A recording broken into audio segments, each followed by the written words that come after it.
হযরতে ফাতেমাতুজ জোহরা রাদিয়াল্লাহু তাআলা আনহা কাজ করতে করতে হাতের মধ্যে চামড়াগুলো উঠা মাংসগুলো বের হয়ে গেছে। এখন আর কাজ করতে পারে না, যাতা ঘুরাইতে পারে না।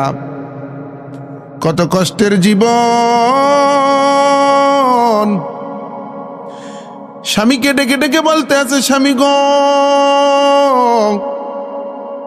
আমার হাসান আমার হুসাইন 3টা দিন ধরে না খাওয়া, চুলায় কোনো আগুন জ্বলে না, বাড়িতে খাবারের কোনো ব্যবস্থা নাই, কথা বলার মতন শক্তিটুকু আমার জবানে পাই না। ও প্রাণের স্বামী, যাও বাজারে যাও, আমার একটা পুরান চাদর আছে, চাদরটা বিক্রি করে দিয়ে আসো। দেখো এই চাদর বিক্রি করে কত টাকা পাওয়া যায়, সন্তানদের মুখে একটু হাসি ফুটানো যায় কিনা। আল্লাহর নবীর কলিজার টুকরা হযরতে ফাতেমাতুজ জোহরা রাদিয়াল্লাহু তাআলা আনহা নিজের চাদরটা স্বামীর হাতে বের করে দিলেন। শেরে খোদা হযরতে আলী চাদর নিয়ে যখন বাজারে বিক্রি করতে গেলেন, বাজারে চাদরটা 6 দিরহামে বিক্রি করলেন। আল্লাহর বান্দা হযরতে আলী চাদরটা 6 দিরহামে বিক্রি করে যখন আসতেছিলেন, পথিমধ্যে দেখেন কিছু আল্লাহর বান্দা ক্ষুধার যন্ত্রণায় কাতর হয়ে কাতরাচ্ছে, কান্নাকাটি করতেছে। হযরতে আলী রাদিয়াল্লাহু তাআলা আনহু দেরি করলেন না, তার দিলের ভিতর ধাক্কা মারল।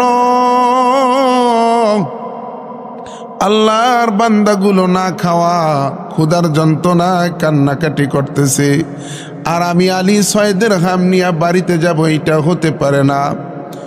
নরম দিলের মানুষ, দিলের ভিতর ব্যথা লাইগা গেছে, দরদ লাইগা গেছে। হযরতে আলী রাদিয়াল্লাহু তাআলা আনহু 6টি দিরহাম ওই ভিক্ষু কনাহারি অনাথদেরকে দান করলেন। আল্লাহর অনাথ বান্দাদেরকে দান করে দিলেন, নিজের জন্য একটা টাকাও রাখলেন না। স্ত্রীর বিক্রি করা চাদরের টাকাগুলো ওই অনাথ অনাহারি ক্ষুধার্ত ব্যক্তিদেরকে দিয়া আল্লাহর বান্দা আলী এবার সামনে চলা শুরু করলো খালি হাতে। আরে ভাই, নিজের বাড়িতেই খাবার নাই, যার নিজের ঘরে খাবারের ব্যবস্থা নাই, সে নিজের পকেটের টাকায় নিজের ঘরের চাল কেনার, খাবার কেনার টাকা নিজে না কিনে ক্ষুধার্ত ব্যক্তিকে দিয়ে দিল, নিজের চেয়ে অপরকে বেশি প্রাধান্য দিল। এইবার নিজের স্ত্রীর চাদর বিক্রি করার টাকা যখন রাস্তার ফকিরকে দিয়া রওনা করলেন, কিছু দূর যাওয়ার পরে দেখলেন একজন মুরব্বী মানুষ, বুড়া মানুষ একটা উট নিয়ে দাঁড়াই রইছে। এত সুন্দর উট হযরতে আলী জীবনে কোনোদিন দেখে নাই। এত সুন্দর উট হতে পারে এইটা আলীর বোঝা ছিল না। আল্লাহর বান্দা মুরব্বী ডেকে ডেকে বললেন, ভাই আমার উটটা বিক্রি করব, তুমি কিনবে কিনা? বলে, আমি যে কিনবো, আমার কাছে তো কোনো টাকা নাই। টাকা কোথায় পাবো? তোমাকে দেওয়ার মতন, উট ক্রয় করার মতন একটা টাকাও আমার কাছে নাই। বলে, অসুবিধা নাই, তুমি আমার থেকে উটটা বাকিতে ক্রয় করো, আমি তোমাকে বাকিতে দেব, তুমি আমাকে পরে টাকা দিয়া দিও। বলে, কত টাকায় বিক্রি করবেন? বলে দাও 100 দিরহাম দাও, 100 দিরহামে আমি এই উটটা বিক্রি করে দেব। হযরতে আলী আশ্চর্য হয়ে গেলেন, এত সুন্দর উটের দাম এত কম, তাও আবার বাকিতে বিক্রি করতে চায়, এটা কিভাবে হয়? আশ্চর্যজনক ঘটনা, বিস্মিত হয়ে গেলেন। হযরতে আলী বললেন, ঠিক আছে বাবা দেন। 100 দিরহামে বাকিতে উট ক্রয় করে হযরতে আলী উট নিয়ে এবার চললেন। উট নিয়ে সামনে যেতে যেতে যেতে যেতে আর এক মুরব্বীর সাথে দেখা হইল। ওই মুরব্বী ডেকে ডেকে বলল, ভাই তোমার উটটা কি বিক্রি করবা নাকি? কোথায় নিয়ে যাইতেছ? আমার একটা উট দরকার, এত সুন্দর উট বিক্রি করবানি? বলে হ্যাঁ হ্যাঁ বিক্রি করব। বলে কত দেবেন? বলে তুমি দাম বলো। বলে আমি 100 দিরহামে উটটা ক্রয় করেছি, বলেন আপনি কত দেবেন? এবার ওই মুরব্বী বলে, আমি তোমাকে আরো 60 দিরহাম বেশি দেব, 160 দিরহামে আমি তোমার থেকে এই উটটা ক্রয় করে নিয়ে গেলাম। সুবহানাল্লাহ। এ ভাই, এবার হযরতে আলী 160 দিরহামে উট বিক্রি করে টাকা নিয়ে বাড়িতে রওনা করলেন। আল্লাহর কি কারিশমা, আল্লাহর কি রহমত দেখেন। 6 দিরহামের জায়গায় 100 দিরহাম, 100 দিরহামের জায়গায় 160 দিরহাম। এবার 160 দিরহাম বিক্রি করার পরে হঠাৎ দেখে পিছন থেকে কে যেন ডাক দিয়েছে। ওই যে পূর্বের উটের মালিক ডাক দিয়েছে। ডাক দিয়া বলে, ভাই আলী, আমি যে তোমার কাছে বাকিতে উট বিক্রি করেছিলাম, সেই 100 দিরহাম দেবা না? ওই দিরহামটা দাও। হযরত আলী বললেন, হ্যাঁ অবশ্যই। হযরত আলী রাদিয়াল্লাহু তাআলা আনহু 100 দিরহাম মুরব্বিকে দিয়া 60 দিরহাম বাড়িতে নিয়ে রওনা করলেন। আল্লাহর রাস্তায় দান করেছিলেন 6 দিরহাম, আল্লাহ দিলেন বাবা 60 দিরহাম। আল্লাহ বলেছেন, মানজা আবিল হাসানাতি ফালাহু আশরু আমসালিহা, যে বান্দা বান্দি আমার রাস্তায় এক দেয়, আমার পথে যারা 1 টাকা খরচ করে, আমার পথে যারা ভালো একটা কাজ করে, আমি আল্লাহ তাআলা একের বিনিময়ে তাদেরকে 10 দিয়া দেই। হযরতে আলী 6 দিরহাম দিয়েছিলেন, বিনিময়ে আল্লাহ 60 দিরহাম দিলেন। 1 দিরহামে যদি 10 করে হয় তাহলে 6 দিরহামে 60 হয়। এবার হযরতে আলী 60 দিরহাম লইয়া বাড়িতে রওনা করলেন। বাড়িতে যাওয়ার পরে দরজায় নক করলেন। হযরতে ফাতেমাতুজ জোহরা রাদিয়াল্লাহু তাআলা আনহা দরজা খুলে দিলেন। হযরতে আলী ডেকে ডেকে বললেন, বিবি গো, এই যে নাও 60 দিরহাম। হযরতে ফাতেমা ভুরু কুচকিয়ে চেহারা কালো করে জিজ্ঞাসা করলেন, স্বামী গো, একটা পুরান চাদরের দাম তো এত হতে পারে না। আমি একটা পুরান চাদর বিক্রি করতে দিয়েছিলাম, এটার দাম তো এত হতে পারে না। বাকি দিরহাম গুলো আপনি কোথায় পেলেন? খুঁজে জলদি করে সত্য কথা বলবেন। একটা পুরান চাদরের দাম কোনোদিন 60 দিরহাম হয় না। হযরতে আলী রাদিয়াল্লাহু তাআলা আনহু তিনি বললেন, দেখো ফাতেমা, রাস্তায় এই ঘটনা হয়েছে। আমি তোমার ওড়নাটা, তোমার চাদরটা আমি 6 দিরহামে বিক্রি করেছিলাম। পথে আমি ওই 6 দিরহাম আল্লাহর রাস্তায় দান করেছিলাম। আমি 6 দিরহাম দান করার কারণে আল্লাহ আমাকে 60 দিরহাম দিয়েছেন। এইভাবে আমি পেয়েছি। খবর চলে গেল নবীজির দরবারে। আল্লাহ নবীর কাছে যে গেলেন, ফাতেমা গেলেন, হজরতে আলী গেলেন, যে বলতেছি ইয়া রাসূলুল্লাহ এই ঘটনা। হজরতে আল্লাহর নবী, বিশ্ব নবী রহমাতুল লিল আলামিন ডেকে ডেকে বলে, আলী,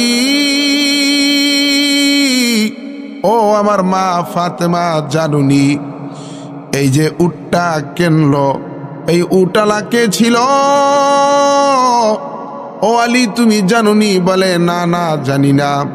বলে, তোমার থেকে যেই ব্যক্তি তোমার কাছে যেই ব্যক্তি উট বিক্রি করেছে, ওই ব্যক্তি দুনিয়ার কোনো সাধারণ ক্রেতা না, দুনিয়ার কোনো সাধারণ বিক্রেতা না, দুনিয়ার কোনো সাধারণ মানুষ না। ওই ব্যক্তিটা ছিল আল্লাহর নুরানি ফেরেশতা হজরতে জিব্রাইল। এ আলী, তুমি জানো নি তোমার কাছ থেকে যেই ব্যক্তি উটটা ক্রয় করেছিল, তোমার কাছে উট বিক্রি করেছিল জিব্রাইল, তোমার কাছ থেকে যেই ব্যক্তি উটটা কিনেছিল ওই ব্যক্তিটাকে তুমি জানোনি? বলে, না না। বলে, তোমার কাছ থেকে যেই ব্যক্তি উট ক্রয় করেছিল রে আলী, ওই ব্যক্তিটা দুনিয়ার কোনো সাধারণ ক্রেতা নয়, দুনিয়ার কোনো সাধারণ মানুষ নয়, আল্লাহর নুরানি রহমতের ফেরেশতা হজরতে মিকাইল আলাইহিস সালাম।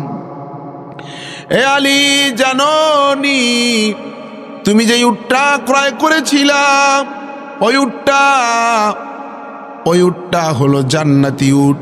ওই উটটা আমার ফাতেমার বাহন। আমার ফাতেমা যেদিন জান্নাতে যাবে, আমার ফাতেমা ওই উটটায় চড়ে জান্নাতে যাবে। আল্লাহু আকবার। এ ভাই,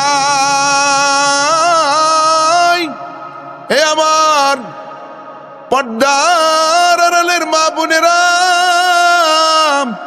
এ আমার যুবক ভাইরা, কথাগুলো দিলের কান দিয়া বুঝবা, কথাগুলো দিল দিয়া শুনবা, দিলের কান দিয়া শুনবা, দিল দিয়া বুঝবা। দুনিয়াতে যদি আল্লাহর রাস্তায় এক দাও, আল্লাহ তোমাকে 10 দিয়া দেবে। আল্লাহর পয়গম্বর হযরতে দাউদ আলাইহিস সালাম, তিনি একদিন তার উম্মতদের মাঝে তিনি বয়ান করতেছিলেন, আলোচনা করতেছিলেন।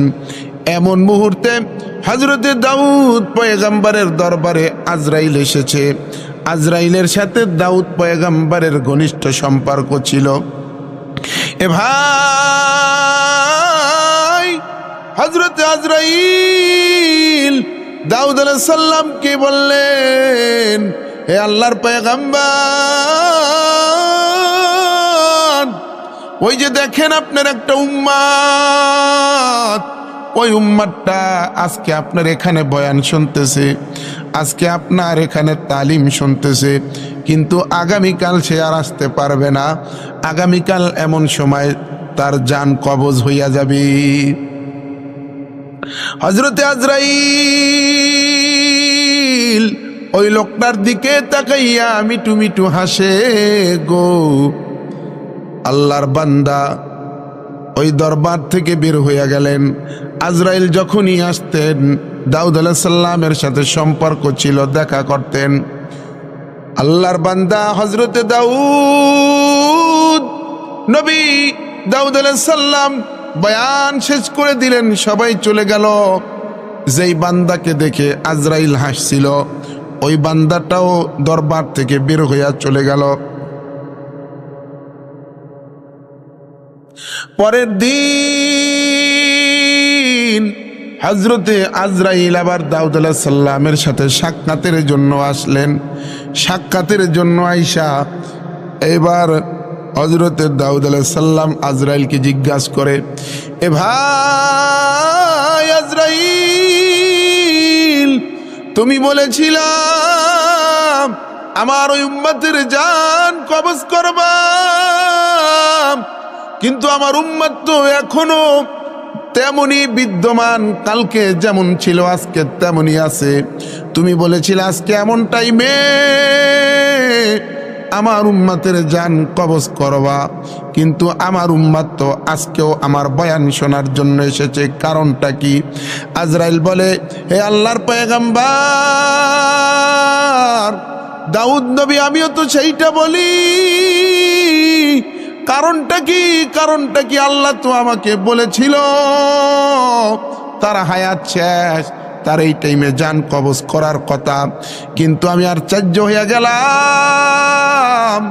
আপনার সেই উম্মত এখনো আপনার দরবারে জীবিত ঘটতেছে।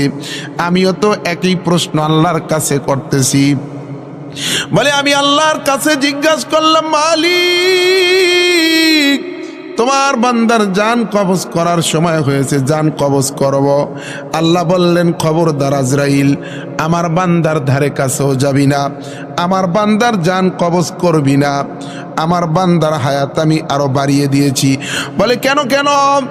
আল্লাহর ওই বান্দা বলে, হে আল্লাহর পয়গম্বর, গতকালকে আপনার এখান থেকে বয়ান শুনে যাওয়ার সময় আল্লাহর বান্দা যখন রাস্তা দিয়া চলতেছিলেন, এমন মুহূর্তে আল্লাহর একজন পথিক ভিখারি ফকির বান্দা এসে তার কাছে হাত পেতেছিল, বলেছে, আমাকে আল্লাহ রাস্তায় কিছু দাও, আমি অনেক দিনের অনাহারী, আমি ক্ষুধার্ত। হে আল্লাহর পয়গম্বর, হে আল্লাহর পয়গম্বর, যখন তিনি বললেন আমি অনেক দিনের অনাহারী, আপনার এই উম্মত পকেটে হাত দিছে। পকেটে হাত দিয়া পকেটে যা ছিল সে সবগুলো ওই আল্লাহর ফকির বান্দাকে আল্লাহর রাস্তায় দান করে দিয়েছে। বলে, পকেটে কত ছিল? পকেটে যা টাকা ছিল সব দিয়ে দিছে। তার পকেটে 6টা দিরহাম ছিল, সে গনে নাই। ফকির যখন আইসা চাইছে, সাথে সাথে পকেটে হাত দিয়া যা ছিল সব বের করে দিয়া দিছে। গুইনা দেখেও নাই কত ছিল। কিন্তু আমাদের অভ্যাস হলো, যখন কোনো ফকির, যখন কোনো মিসকিন আমাদের কাছে হাত পাতে, তখন আমরা টাকা বের করে খুঁজি কোনটা ছোট নোট, কোনটা 1 টাকার পয়সা, কোনটা 2 টাকার পয়সা, ওইগুলো আমরা দেওয়ার চেষ্টা করি। আমরা গুইনা গুইনা ছোট নোটটা দেই। কিন্তু আল্লাহর বান্দা নবী দাউদ আলাইহিস সালামের উম্মত, তিনি টাকা গণলেন না, পকেটে যা ছিল মুঠ করে সব দিয়া দিছে। তার হাতের মুঠে যেই টাকা উঠেছে ওখানে 6টা দিরহাম ছিল। আর আমার আল্লাহর বিধান হলো, কেউ যদি আল্লাহর রাস্তায় 1 দেয়, আল্লাহ তাকে 10 দেয়। যেহেতু আল্লাহর বান্দা 6 দিছে, আল্লাহর রাস্তায় 6টা দিরহাম দান করেছে, প্রত্যেকটা দিরহামে আল্লাহ 10 করে দিয়েছে। তাহলে 10 করে যদি দেয় তাহলে কত হয়? প্রত্যেকটা দিরহামে যদি 10 করে দেয় 6 দশম 60 হয়। আল্লাহ আজরাইলকে জানাই দিলেন, আজরাইল, আমার বান্দা আমার রাস্তায় 6 দিয়েছে, 6টা দিরহাম দিয়েছে, প্রত্যেকটার বিনিময়ে আমি 10 করে দিয়েছি। আমার বান্দাকে 10 বছর করে, প্রত্যেকটা দিরহামের বিনিময়ে 10 বছর করে হায়াত বাড়াইয়া দিছি। মোট 6টা দিরহামে 6.60 বছর হায়াত বাড়াইয়া দিছি। আগামী 6 বছর, আগামী 60 বছরের মধ্যে তুমি আমার বান্দার ধারে কাছে যাবা না।